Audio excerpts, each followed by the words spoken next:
Hello, welcome back to the Prima.Law podcast. I am your host, Attorney James Betzold, and the show today, as always, is brought to you by Prima Facie. Prima facie is not just a Latin legal term that means whether your case is legally sufficient. It's an immigration case management software. We have all of the immigration forms.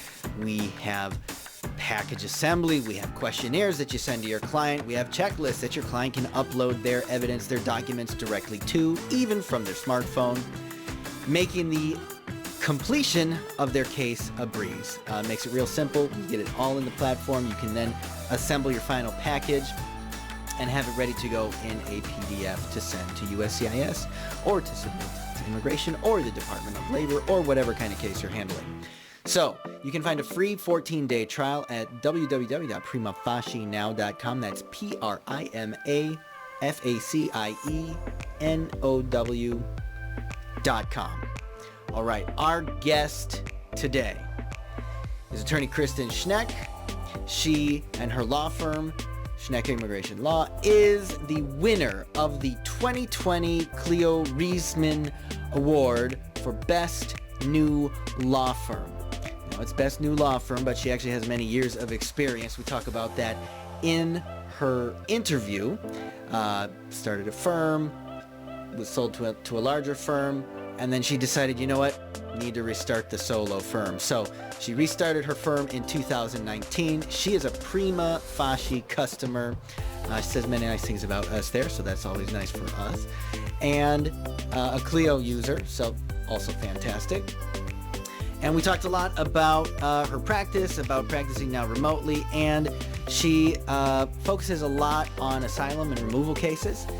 So we delved into those a little bit and how those touch on the federal court system as well. So I hope you enjoy it. It should be a lot of fun. I had a great time, meeting with her and just learning more about her and her practice.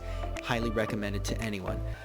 So again, thank you to Attorney Kristen Schneck for joining us today. Right. Enjoy the show. It says recording started. 1, 2. Yep. Okay, we're live. All right, welcome back to the Prima.Law podcast. I am Attorney James Betzold, your host, and today we are joined by Attorney Kristen Schneck, whose law firm, Schneck Immigration Law, recently won the Clio Reisman Award for 2020 for the Best New Law Firm. Kristen, thank you for joining us. It's a pleasure to be there. So let's start at the beginning. Tell me about law school. What made you want to go to law school? Where did you go? What was it like? How did you do? So I would have to say my first interest in immigration law kind of stemmed out of my graduate school experience. So I went to University of Pittsburgh School of Law here in Pittsburgh. And during that time frame, I met my husband, who was a PhD student at Carnegie Mellon University. We all lived in the area of Pittsburgh. We affectionately say the East End, Oakland, Shady Side. And my first experience in immigration law was after we had married. I was actually studying for the bar, and my husband was still had I think 2 years of his PhD left. But we went ahead and we did the I-130, I-485 based on marriage in order to get him the green card. Awesome. So he was your first immigration case then? He was, yes. The funny thing is, and I know this now, obviously didn't know that in the beginning, when we showed up for the adjustment of status interview in Pittsburgh, the officer, who's actually still there today, and we kind of joke about it, said to me, you filled out a G28, but I'm not going to be able to use it because you can't be the petitioner and the lawyer at the same time. So that was my first lesson learned. And we joke about it to this day because I've been in front of her for many interviews since that time. So that's fun. That's funny because I did the same thing. Married my wife. We did the I-130, I-485. And even though she actually filled out the paperwork, I signed it as the preparer and as the attorney. So I've got a G28 on file for her. Apparently they didn't catch it. So You live and learn. Yeah. That's what it's all about, right? Yeah, it was fun sitting in there in the interview because they're like, all right, well, you're the husband. I'm like, yep. You're the petitioner. Yep. You're also an attorney. Yeah. Well, it's just one of those things. Yeah, yeah. All right. So that was your first case. Was your client satisfied with your service? I believe so. That was, we just had our He 15 didn't year leave you like a 1-star review or something? just celebrated our 15-year anniversary. We have 3 kids. So yep, everything's still going great. So Fantastic. I guess How I old are gave you- them how good old are your service. kids? 4, 6, and 11. So we have our hands full. Fun. Oh yeah. Are they doing in-person schooling right now or remote schooling or? They're in hybrid. So they're 2 days in school and then 3 days at home. Although our district is talking about transitioning the second half of November to maybe 4 days, but we'll see. We'll see what happens. So It's a time for adjustments, right? yes. Yeah. Yikes. Okay. So, did your first immigration case, right? So that got you a little bit interested. What was your first job out of law school then? So I wasn't originally in immigration law. I started out in asbestos defense, and it really working for insurance companies, settling cases wasn't my cup of tea. So after approximately maybe a year and a half of doing that and also some contract attorney law firm, I finally found an associate position in immigration law. And the funny thing is I took a pay cut to take the job, even though I had been earning more at the other doing the contract work. But you do what you want, you do what you can if you really want to get into a field of law. So Yeah. Yeah, I can imagine that asbestos lawyering pays pretty well when you're working for the insurance company. yeah. They can typically come up with their fees for you. Yes. Okay. And then you took an associate position doing immigration law, and what kind of immigration did you learn there? So I started out primarily in business. I did a lot of perms. We even had some legacy perms back in that era. And then from there, I did some family law and then started to get my first taste of a hodgepodge of things, everything from VAWA to I-589 asylums. But I did primarily start off in perm, EB2, EB3s, that type of area. Okay. And then at some point you opened your own firm, yes? Yes. So in 2012, I had left my position as an associate and then it was actually due to kind of tragedy because our second son had passed away due to a birth defect as a baby. So I took about a year and a half off, but I really, really missed immigration law. I missed working with the clients, and I would occasionally get calls, can you help with this? Can you help with that? So I remember having a conversation with my husband about, what, let's just hang a shingle and let's just jump in. So I started off by renting a very tiny office space with 2 rooms. And that's how Schneck Immigration Law emerged. Love it. So sorry about the tragedy. That's sad. It's tough. Thank you. But I've heard a lot of attorneys where it's like, well, let's just hang up the shingle. And it's like, let's scrap together whatever we can. Let's get some money for that first month's of rent. It's not big, but it'll get us by. And then, hard work and building your reputation mostly brings in those referrals and builds your reputation. And it looks like it's worked. You couldn't be more right. Yeah. So I think especially in Pittsburgh, having the background that I had, I'm a fluent Spanish speaker. I also speak Portuguese, kind of gave me a niche. We were also back in 2012, one of the first firms to start engaging in online advertising. A lot of the firms in that era were still doing traditional law firm listings, like very traditional things. So with the Pittsburgh has overall, we have a small Latino population, but it's one of the largest growing populations. So I think we got in at a good time in the decisions we made at the beginning in terms of marketing. We were able to get a lot of exposure very quickly, and we just grew from there. So you speak Spanish and also Portuguese? Yes, I do. Where did you learn Spanish? My undergrad degree is in Spanish. I studied undergrad in Ecuador, and then I actually went to and did a study in law school. I studied at a Mexican law school and law clerked in a Mexican court. So. Did you really? Wow. And Portuguese, where did you learn Portuguese? So my great-grandparents immigrated to the States right before World War I from Portugal.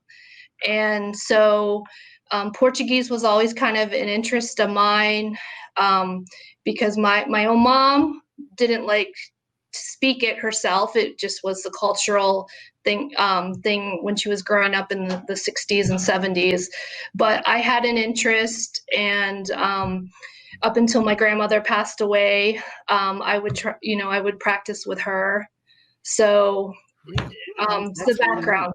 So, and my great-grandparents immigrated through Ellis Island. They actually have a brick with their name on it at Ellis Island, commemorating when they came through. Well, that's amazing. So they immigrated from Portugal then? Yes, yes. Wow. That's really neat to have that family connection directly to Ellis Island. Have you ever been to Ellis Island to like do the tour and find the name and everything? A couple times. I think I want to say that the brick with the names wasn't done until maybe there was a huge renovation of Ellis Island, maybe in the late 90s or early 2000s. Mm-hmm. So I haven't actually seen the brick myself, but my family has, and they've taken photos, and I think they actually got something from the Ellis Island Society commemorating it. So, but I did go to Ellis Island before that as a child and did the tours. So what do you say to politicians who say, well, they should just come here legally like my grandparents did through Ellis Island? Yeah. So I think politicians who kind of take that hardline stance have never been in the shoes of many of the immigrants that we see this day fleeing for humanitarian reasons. I deal primarily with Latin America, so I see a lot of cases from the Central American triangle of like Guatemala, Honduras, and El Salvador, where literally you cannot imagine how much things such as gang violence would have an effect and dominate your life, or for many of the women in Honduras and Guatemala, how bad domestic violence is and what they need to do to escape these relationships, which in many circumstances result in death and femicide. So I think for the people who take the hardline stance, they need to basically hear these stories and understand the extenuating circumstances that go along with these stories. We're really I strongly believe that we are a country, we are a melting pot, and we should keep our borders open to immigrants, and we should take, the huddled, the poor, etc., exactly like the Statue of Liberty represents. So. Yeah. It's disappointing to see how little understanding most politicians have when it comes to the technical realities of immigration and the types of cases that exist and the motivations that people have today for coming. I mean, even back in, you said it was before World War I when your grandparents came? Correct. All right, so they were probably fleeing starvation in Europe. Yep.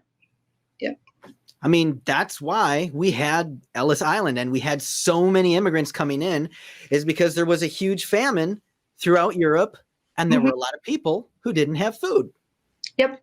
So we said, all right, let's keep the doors open, come in, we'll give you some land, head west. Yep. Right? Absolutely. Yeah. And I think that the U.S. benefits so much from immigration because the diversity of thoughts, the diversity of views, it's really a cornerstone in what we are in our American identity. And I think one thing that really affects us as Americans is we've had essentially, I mean, there've been ups and downs and a crash of the market here and there, even in, my lifetime, which is admittedly not that long yet. But generally, we've had like 100 years of prosperity. Right. I mean, the last major thing was in 1929, right? When the market really tanked. So we're almost exactly at the 100-year mark. And because of prosperity, I mean, and the advent of technology, everybody's moving up the socioeconomic ladder. And I know there's still poor people in the United States, but as a percentage of the total population, it doesn't hold a candle to places like Brazil or Honduras, Guatemala, El Salvador, Mexico. There's just a lot of perspective that we don't have because we can wake up in the morning and heat up a bagel in the microwave or the toaster, or take a hot shower, or drive in our cars through the snow to work, an hour away if we want to. So I think you're exactly right. Just as part of being the fabric of society and reminding us that, hey, things are great here, typically, but it's not that way everywhere. And there's a level, I think, of humility, of gratitude, of all these positive attributes that we can tend to forget. We can forget to have them or show them, and bringing in fresh immigrants has always been a net positive, economically, socially, whatever. I agree with you 100%. So it sounds like you do a large amount of removal defense and asylum work, right? Yes, that's correct. In fact, I think when we discussed before we started, you've had 14 consecutive non-detained asylum wins in immigration court in the last 12 months before it shut down. That's correct. That's correct. That's phenomenal. How did you do it? Give me the bullet points, please. So I think part of it really has to come down to the actual EOIR court that you're in. So in all honesty, if I was practicing in Atlanta, where the rate of denial is like 95% or more, I wouldn't have this record of success. But I'm lucky that the Pittsburgh Immigration Court docket is part of the Philadelphia Immigration Court. And we have had a whole slew of judges who approval rates, their approval rates probably pre-Trump administration were up in the 60 percentile, where now even since the Trump administration, although that those approval rates have dropped somewhat due to, I guess, pressures of the Justice Department in fast tracking and clearing the immigration backlog, but I still think some of the judges are in the high 40s, even closer to 50. So I really think in immigration court and immigration law, it's worthy to find a forum where, the court will be open to a person's particular claim. Yeah, and I think, you're exactly right about Atlanta. When you have a court that has like 97% denials, and there's other courts around the country that are, hovering around 50 or 60%, you got to wonder, because statistically speaking, it's impossible that all the loser immigration cases are concentrated in one court. It's just unreasonable to think that. And I think that's part of the larger argument why Article I courts are needed for immigration court, so that there isn't so much biasm or where an administration can unilaterally, the attorney general, affect the adjudication, how the judges go about adjudicating these immigration court cases and at what pace. Yeah. Yeah. I mean, an Article I court's a real court. Correct. As opposed to an administrative tribunal, which is what we're stuck with right now, where you don't have a truly neutral arbiter. You know, the immigration judge is employed by the same guy who employs the prosecutor. They answer to the same person. They're all subject to being fired by that guy or gal. It's just been guys recently. Correct. And that's kind of an impossible position. So you could be, and I've been, there in front of the immigration judge, and the judge's like, well, I can't approve this because, there's this case that says all these type of cases are no good now. I'm like, judge, you got to take this on an individual basis. You can't just brush it with broad strokes.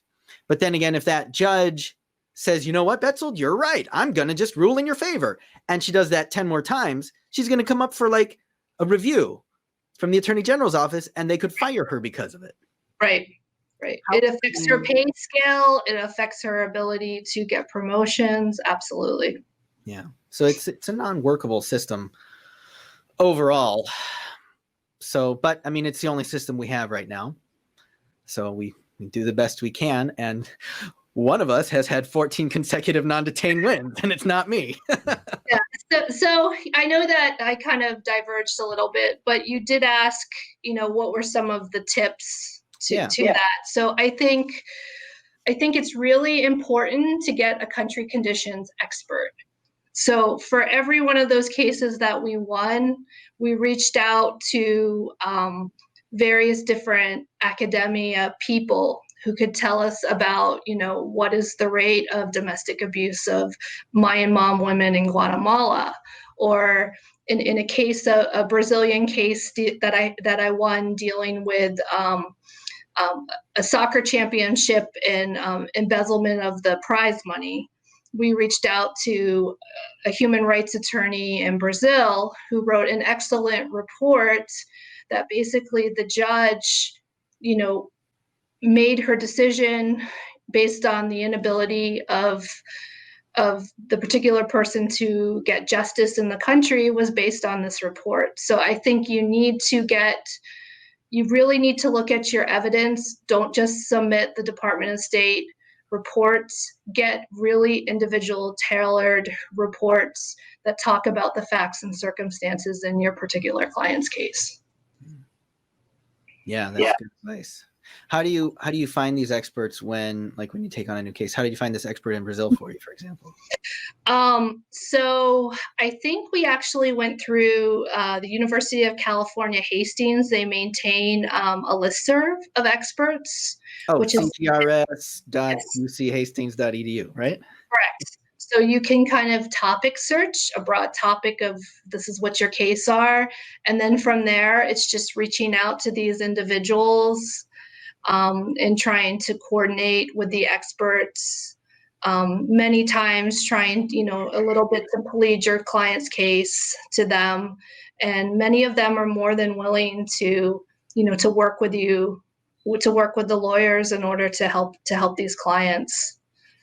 Yeah, that's good advice. In fact, one of the things we've done is in one case we had, it was a victim of domestic violence. She couldn't get away from her. She wanted him to be her ex-husband, but she couldn't get away from him. He kept following her. Yep. And we grabbed a lot of exhibits from the Center for Gender and Refugee Studies at UC Hastings. That's exactly the place we added those to our exhibit list, and we got down to the point with the immigration judge where the judge is saying to us, look, I can understand that she's a victim of violence. I can understand this and but what? I mean, should she be getting asylum because of that? Mm-hmm. And all I had to do was say, yes, judge. In fact, if you look at our exhibits numbered 18 through 27, mm-hmm. these are all expert statements on the fact that this happens in, I think it was Honduras at the time. I think this happens in Honduras to the extent that this is a particular social group, that this is something she cannot escape. And there's the experts who've done studies on it, and they've concluded the same thing. and she ruled in our favor. And Yeah. that's, one of the things that we had that expert information that I think the judge was feeling it could go either way, and it just tipped it slightly in our favor. Mm-hmm. And that's exactly what you need in these cases, because winning or losing can be made on such a discretionary basis by the judge. You have to have third-party expertise in order for a judge who may want to lean one way to actually rule in your favor, because they know if they don't and they're challenged on appeal, that's not going to look good either. So. Yeah, I know early on when I was taking immigration court cases at the beginning, I had like an issue because every time I would think about a piece of evidence I wanted to bring, like an expert report, right?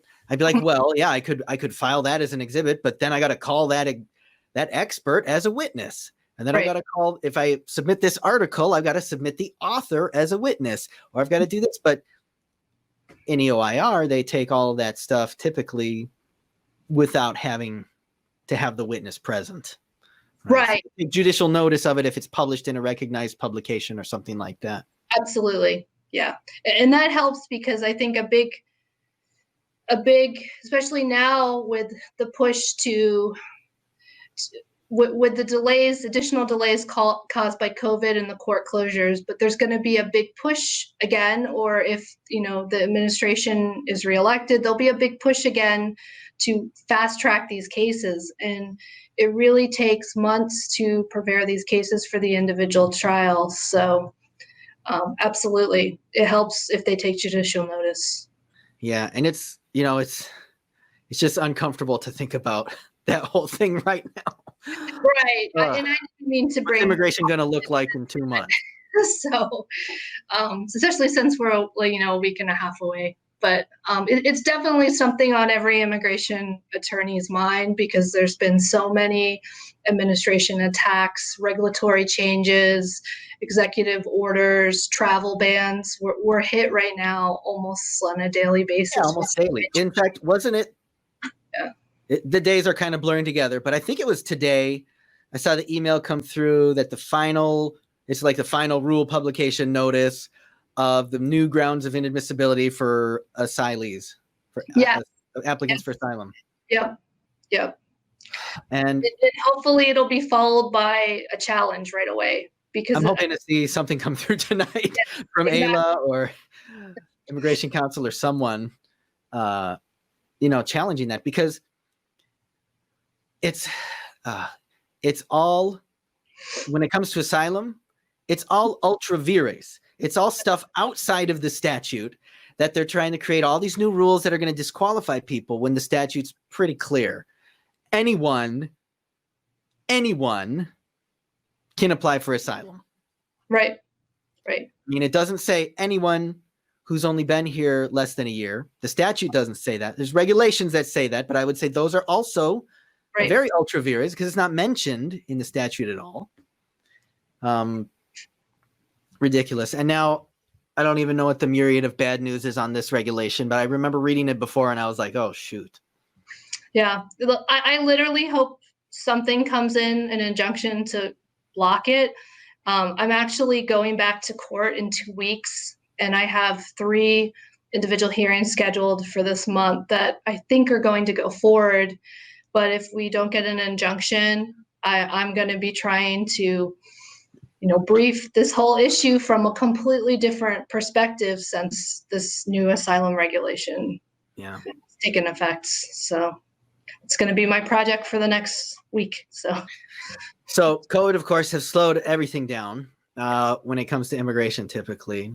And now, some of these cases they're putting on the calendar again. Some immigration courts are up and running at either a limited basis or doing just the detained cases. Or I noticed that the last, hold on, is this right? No, because that hearing got canceled. But even at USCIS, it's like, don't come into the building until 15 minutes before.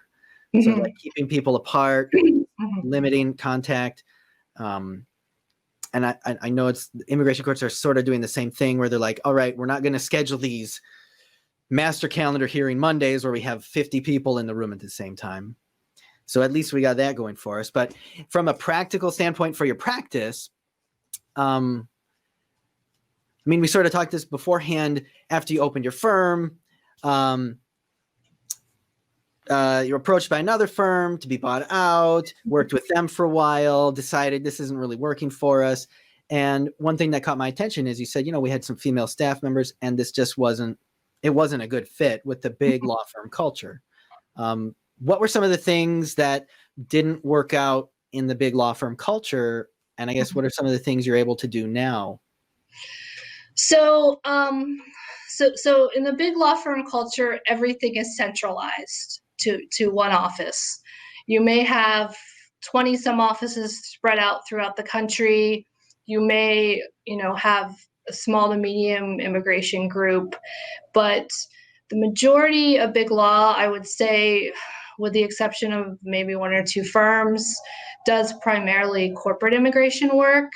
So when we were approached and asked to merge, I had some hesitations because I didn't know if it would be a good environment for a predominantly removal and family attorney, immigration court attorney. And when we got there, one of the big things that I didn't like was losing control over my staffing needs, losing control of managerial decisions of my own practice. And I felt like with the removal work, I was answering to managerial attorneys who knew nothing about the everyday practice of immigration court cases and removal defense. And so I had a contract attorney working with me, and we had to go through 4 layers of hoops. And this was pre-COVID, just to get her permission to work from home, which she needed the flexibility being a mother. And that's kind of a non-issue, I think, now, because with COVID, everything has focused at big firms to working from home. But at that time, I remember thinking, why do I have to spend so many hours, getting her all this special permission? I would have made the decision in an instance. We also lost another female staff member who just had a really hard time kind of learning the big law firm administrative procedures. I think she felt overwhelmed.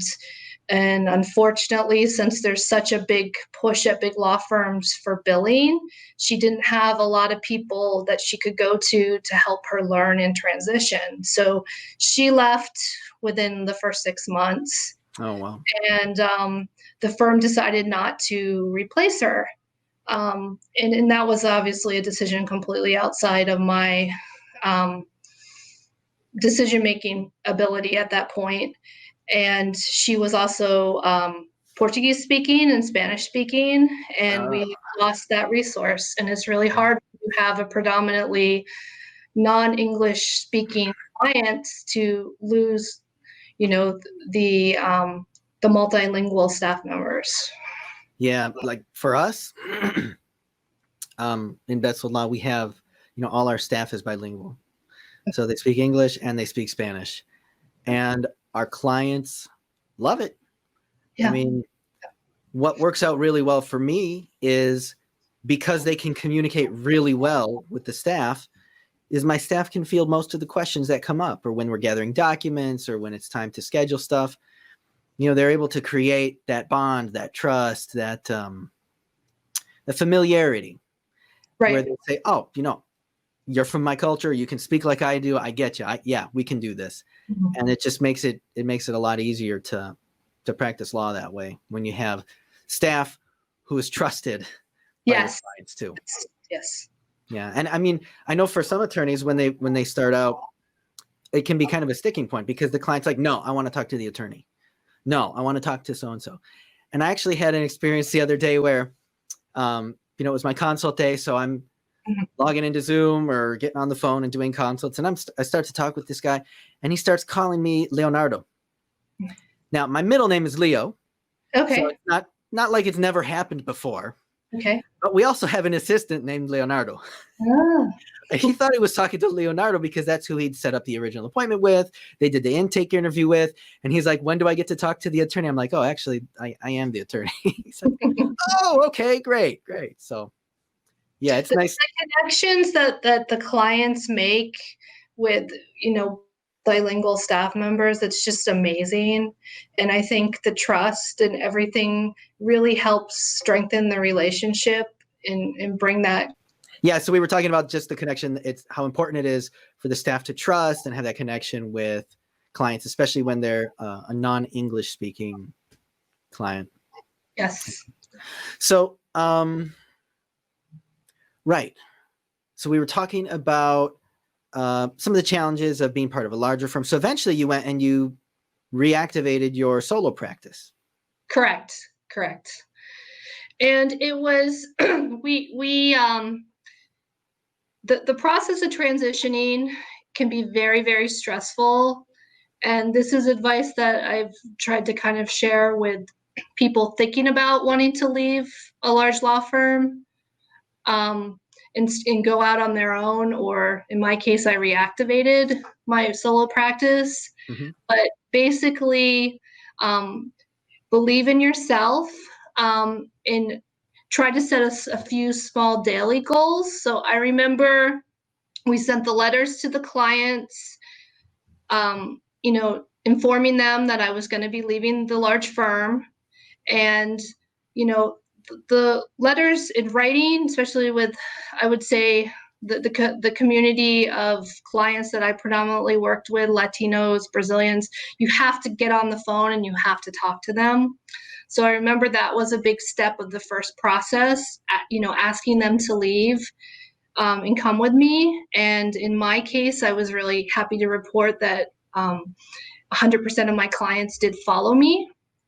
So the time where my first day after leaving the firm, I remember a huge delivery truck showing up at my house. We didn't have an office yet. We were still looking at office space. And there was 80 some banker boxes full of active cases. And I remember saying to the delivery driver, just stick them in my garage. And then I remember sitting there looking at them and being like, okay, now what? But basically from there, we worked on trying to get, there were many stragglers that we had trouble getting communication with, getting those cases transferred. But I'm happy to say that one of the things that I will always praise Prima Facie and Clio with was our ability to do the on-cloud transfer from a different, am I allowed to say the name of who? Yeah, please. Okay. I want you to tell people what service you left to come to us. So after working many years with INS Zoom, we had done demos with Prima Facie and Clio, and we were impressed. And I remember it literally took a matter of maybe an hour or 2 hours to go from the one cloud-based server, INS Zoom, to Prima Facie and Clio. And that was such a relief and such a stress reliever off my shoulders to know that even though I had 80 some banker boxes sitting in my garage, that we could still function. I had an individual hearing about a week after I left, and I was stressed and I was worried how it was going to go. And because I had access to all my electronic files, it really made it seamless and it made the process work. And we were able to get through the transition. Transitions are always a challenge. If it's not because of, your case files, it's because of the last tenant didn't pay the water bill or something like that. Yeah. Right. So that's great that you could make it go a little more smoothly. Yeah. With those features. Yeah. Yeah, that's amazing. So when you reopened your firm, that was last year, right? 2019? Yes, October of 2019. Yes. Yeah. October. Okay, so like exactly a year now. Yes. Yeah. And you've already won the 2020 Reisman Award for Best New Law Firm. Yeah. Yes, it was incredible and wild to hear that we had been selected. We had applied, I think it was in January. And then, of course, COVID happened, and many aspects of the world changed. But then we heard in, I think, the end of August, beginning of September, that we were chosen, and it was a wild ride and great to hear. We're very humbled to be selected. Yeah, that's awesome. And not just that, but like using tools like Clio or like Prima, and then COVID hits. How has, I mean, what sort of adjustments or what sort of changes did you have to make in your firm to adjust to the new reality? So we went basically, we went virtual the middle of March. I think it was actually, I went a week before the official quarantines in Pennsylvania were announced by the governor. And we were basically all virtual till the first week in May, when my county went into the yellow, I guess the yellow zone, where essential businesses could kind of return to the office. And being virtual was huge, because we were, even though the courts had shut down, even though USCIS had shut down, we were still filing asylum I-589 cases to meet 1-year filing deadlines. We were responding to evidence submissions. Yeah. So we were able to continue operating pretty seamless throughout all the confusion of early COVID in the first couple months. And that's the thing, like one thing even that we experienced is, I mean, as soon as that happened, as soon as, let's see, Michigan's governor, Gretchen Whitmer, she ordered the schools to close on an announcement was made on Thursday. We kept our young kids home that Friday because she said, okay, Monday schools, you're doing home. Figure out an adjustment, you're doing it. And my daughter was like, I want to go. She's in high school, right? Dad, I got to go back just one more day. I don't know how long we're not going to see my friends. It's not fair. The sky's falling. Ask your mother. Her mother said it was okay, so she went on Friday. But our other kids, we kept them home, and it was, I mean, from then, literally, I've been homeschooling them. I've got a well, one who's technically not in pre-kindergarten yet. She's 3, summer. Okay. But we've got a little curriculum for her. But then I've got my 5-year-old, so we're doing kindergarten for him. I'm doing kindergarten for him. And then 8-year-old, my 8-year-old daughter. So we're learning multiplication, long multiplication, doing all the fun math stuff. And it's been, I mean, because they were saying, well, yeah, you know, you can go back to school, but kids are going to have to wear masks all day long. And, you know, if there's an outbreak, we're going to send them home. And I thought, you know what, for me, high schooler kid's a different situation. She's like, that's my life. And I'm like, yeah, okay, you go. I'm sure you'll be responsible. But you know how young kids are. You've got young kids. They're like, hands are always in their mouth or in their eyes or touching their friend, whatever. It's just, ugh. So we had to make quite an adjustment as well. But anyway, so it's a long way of saying, when the governor closed the schools, I said, all right, we're going to install this window. We're going to just keep our door shut. We're going to install one of those Ring doorbells outside our office suite. We're just not going to let anyone in the office. We can put stuff through the window, through the door, and we're just not going to have people physically in our office. I'll do my appointments via telephone. If they're not comfortable with that, you know, we're sorry. When the pandemic's over, let's talk again, or, you know, you can go somewhere else. But what we found is that, and like you said, first couple months, it's been a shock for everyone. Right. But people sort of got back into the swing of things pretty quickly. Yep. They realized, oh, we can still file stuff with immigration. They may not decide it as fast right now, but we can still file it. And at least if we're in line, we got a better place in line when we file it earlier. And all that started to pick up, and all our clients, I think there was one person who pushed back on the virtual appointment only. And so we said, look, well, I guess we can't really help you then. Thanks. But everybody else, hundreds of other people were like, great, I prefer it. I have kids. It's hard for me to bring them places now. It's hard to get them all together in their masks and not touch stuff and whatever. So there's a lot of it. True. And I think I think the best thing is that the clients understood and Yep. were happy to appear via Zoom or FaceTime or whatever they needed to do. No, I couldn't agree with you more. We did similarly, like I said, go back in May to kind of working in the physical space, but luckily we had enough room. Everyone's in different rooms, complete social distancing guidelines.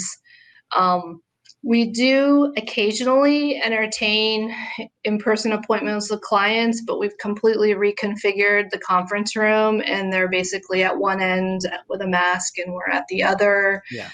We screen Well, sometimes for signatures, you got to do that. Yep, exactly. And we screen for illness, exposure to COVID, etc. So, Yeah.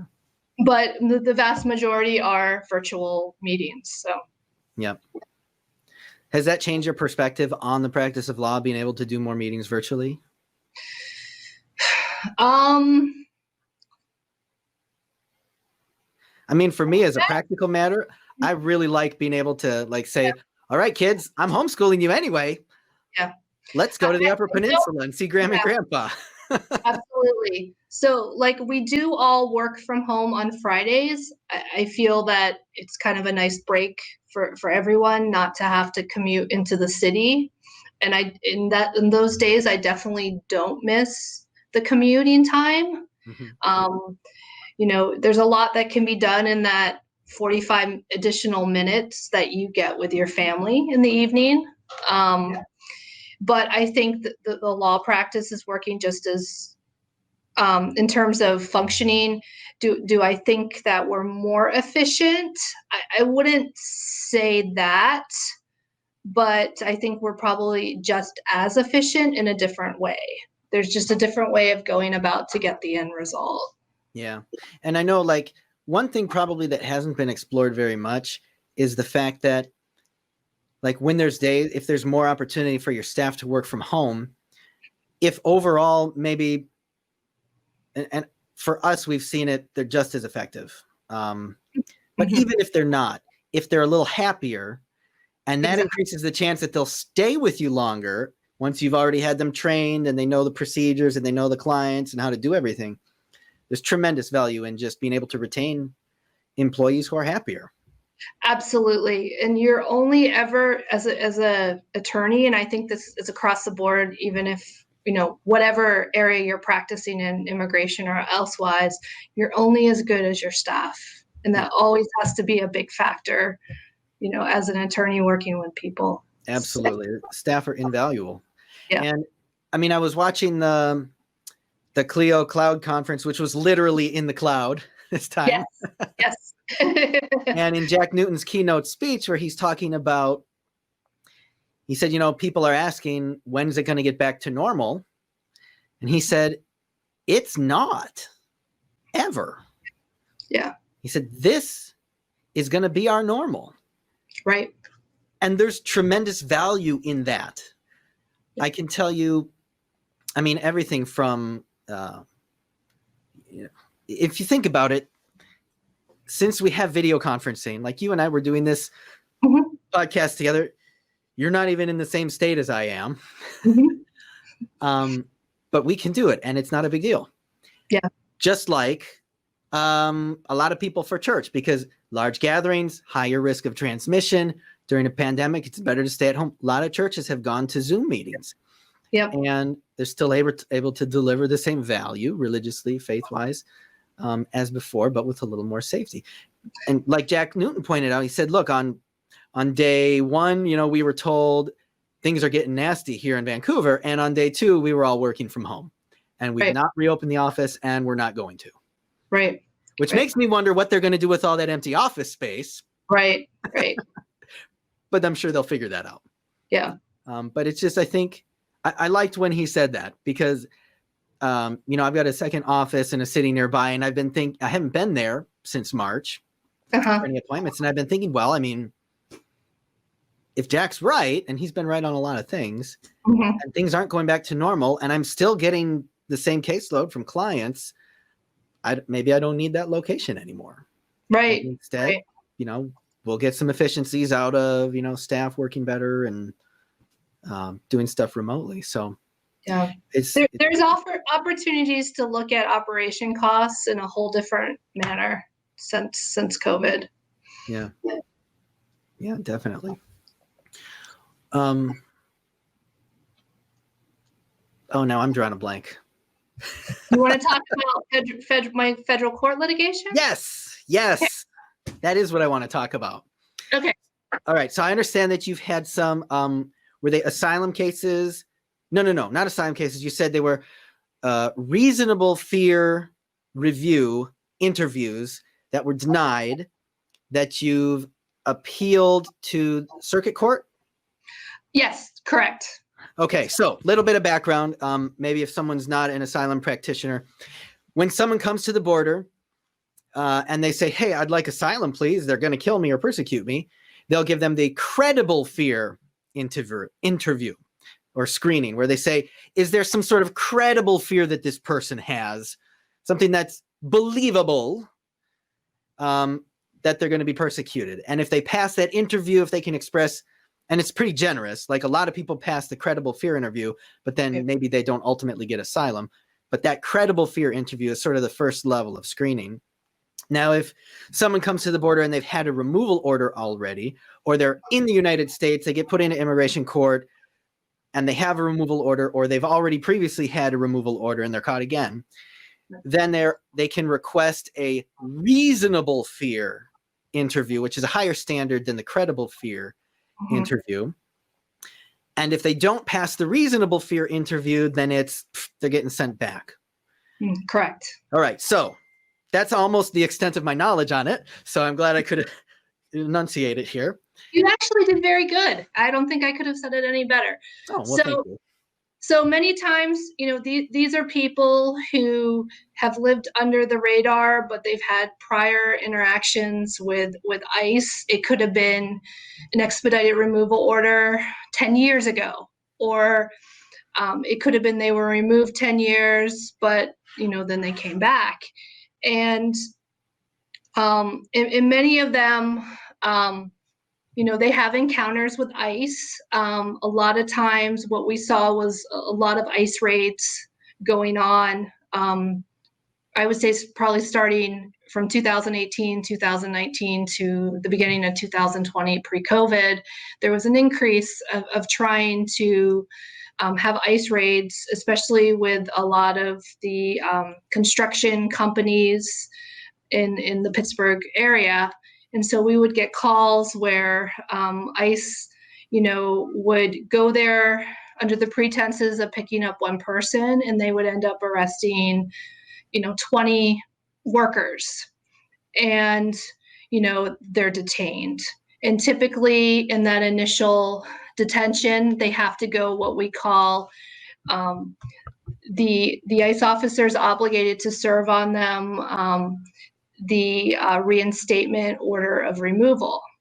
And a lot of times that does not go smoothly. So I had one case that we ended up doing a petition for review with the Third Circuit, where the officer said that they contacted the Spanish interpreter in order to ask the client whether or not he had a fear of returning to Guatemala.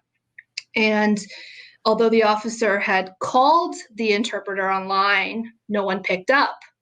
So he just went ahead and checked off that, yes, he's been notified in his native language, and he denied having a reasonable fear of going back to Guatemala. So we stepped in at fairly quick access to the client. I was able to interview him in Spanish and compare that with, the paperwork that ICE was showing me. And they basically said, our plan is to get him removed within the next week.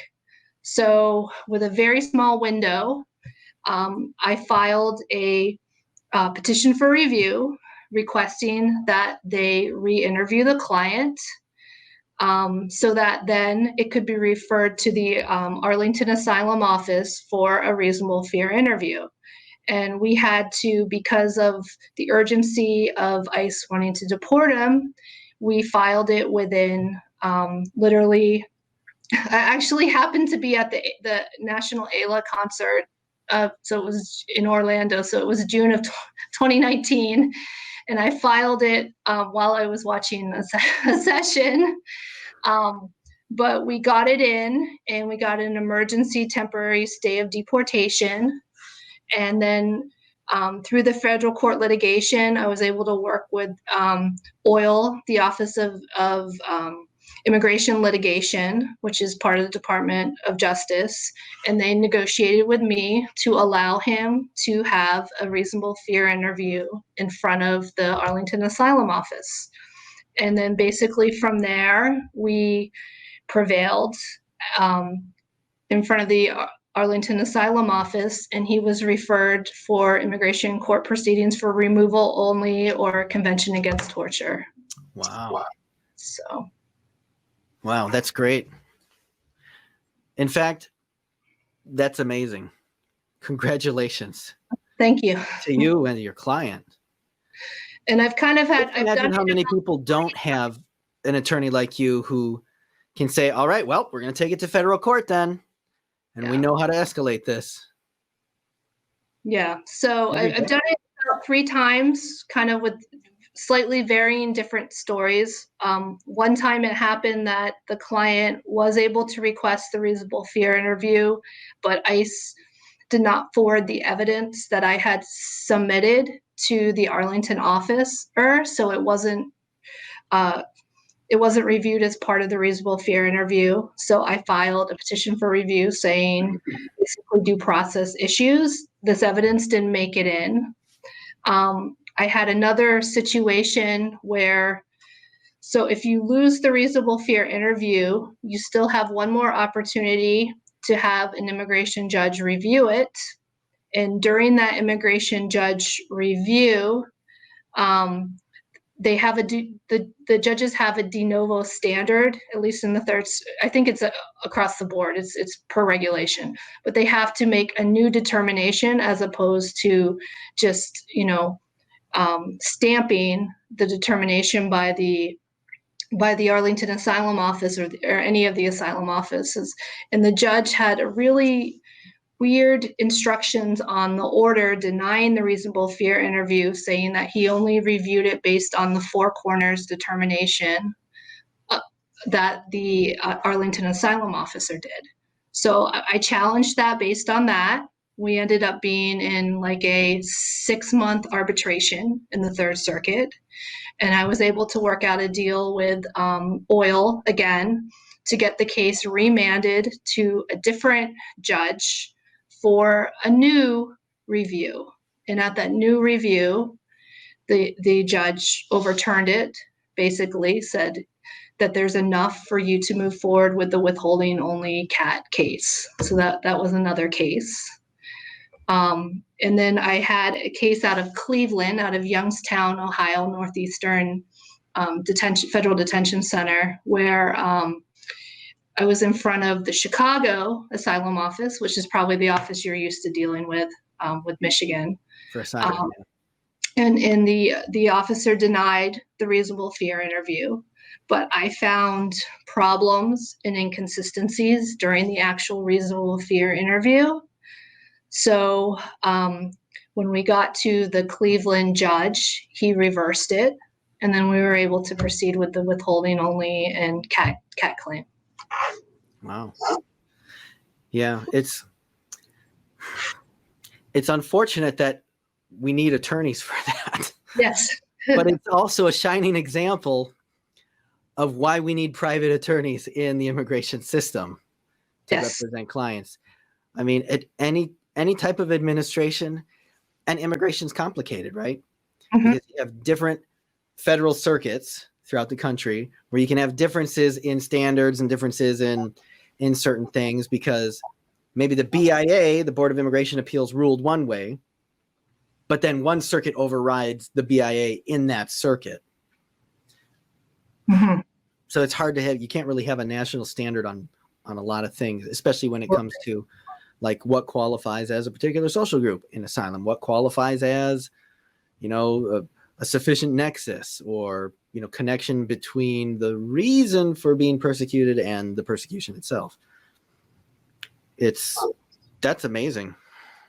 Yeah, so I think, as things got tougher and tougher due to what the administration was doing to try to, in their eyes, deport people at a faster rate, the only thing that we could do was, push back. And I think you've seen, statistically speaking, many more people under this current administration going to the federal court for immigration relief as there's ever been in past years. Yeah. Yeah, I know in some of the cases that we filed now in federal court, it's like for some courts, it's like the first time they've dealt with an immigration case, like where they've never had to see them before. And now all of a sudden they're seeing handfuls of them just appear. And one thing I really like is when, like here in the Western District of Michigan, we have other immigration attorney friends. We talk. Oh, yeah. We share information. We're like, hey, guess what I just found out? If I go to federal court, I could do this and this and this, and then immigration is going to be in this position. Yeah. And then to see, I actually had in a motion to dismiss from the government. So the government filed a motion to dismiss in one of our claims. And they're saying, the judge, if you allow this to go forward, it's just going to be motivation for more people to come forward. Since January of this year, we've seen 5 other cases, and the first 4 cases that they cited were mine.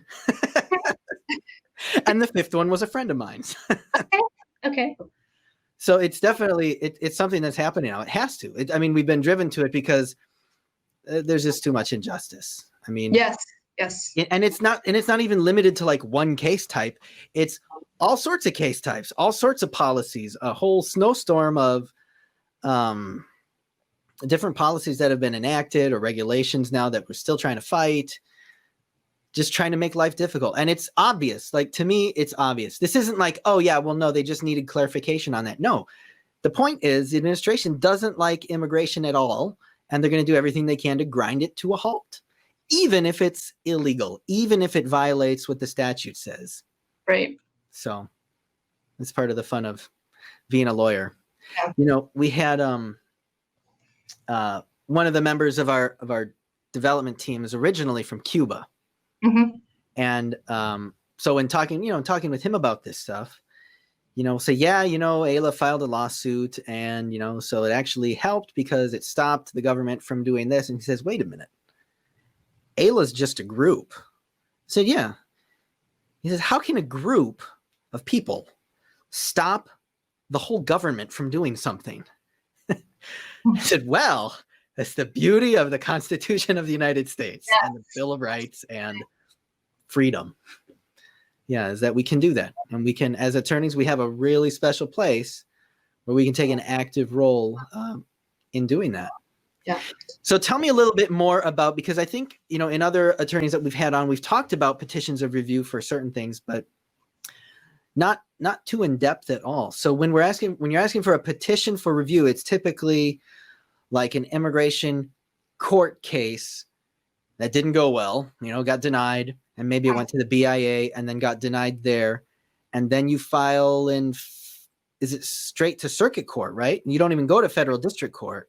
You bypass it after, I guess, the Real ID Act was incorporated in the early 2000s.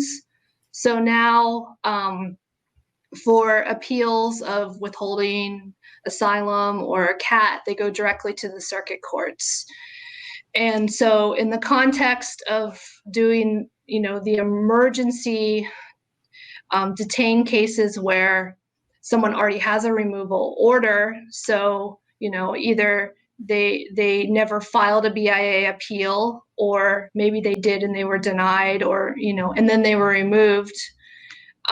There is a way to get back in front of the circuit court if you have a fear of return, even if you've been removed before.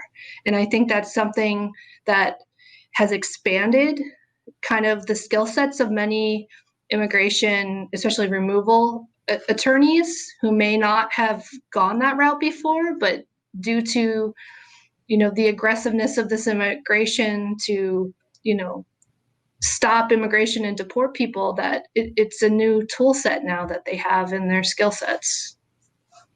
Yeah. Yeah. Okay. So your message to an attorney who maybe has never taken or filed a petition for review, your message to them would be? So there's some really good practice advisories. And I think I would have to say that I learned the majority of my federal court work using very closely practice advisories, but also reaching out to associated organizations. I know for my federal court review, I talked to ACLU lawyers in Pennsylvania who were doing similar immigration-related federal court review, and they were an excellent resource to kind of bump an idea or double check, am I doing this right? You can also reach out to the American Immigration Law Council. You can reach out to the National Immigrant Project. There's lots of organizations that really have set up they have practice advisories or even available to kind of walk you through the process if it's your first time trying to go to, and do a federal court case for your client. Excellent. That's great advice. Those are awesome resources. And I mean, like, one of the purposes of this podcast, at least in season 1, now technically this is part of season 2. Okay. So it's kind of an arbitrary decision. We just keep adding numbers, but now we're in season 2, is, just to underscore the fact that, hey, if you're an attorney and you're not going to federal court yet and you're practicing immigration, it's probably something you really need to look into, because you can do so much good with it. Absolutely. And not only that, I mean, sometimes, let's face it, immigration law is tough. Yes. It's stressful. It can be, depending on your caseload and your clientele, it can be financially challenging for your clients, for your firm, for, just the emotional toll that it takes. So for an attorney who has maybe been thinking about exploring other practice areas, before you give up on immigration, remember, there's federal court. And in federal court, you're dealing with a real judge, an Article I judge. You're dealing with real prosecutors who really do have to answer to the judge, and they're not hired by the same person. And you have something called due process, which is pretty neat to exist in an immigration context. And for a lot of attorneys, it's a confidence booster as well, because you can say, hey, you know what?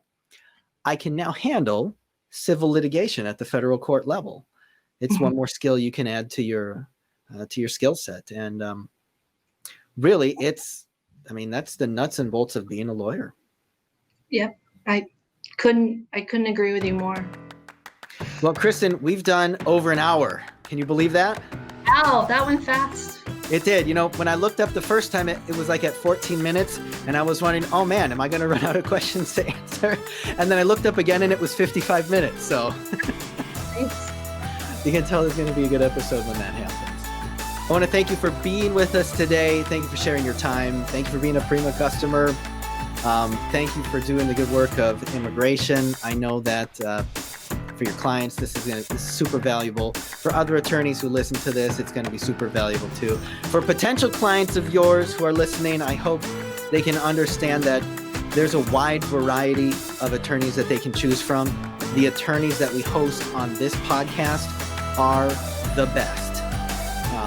So my highest recommendation, Kristin has an excellent skill set, and she shared a lot of that with us today. So again, thank you for being with us, Kristin.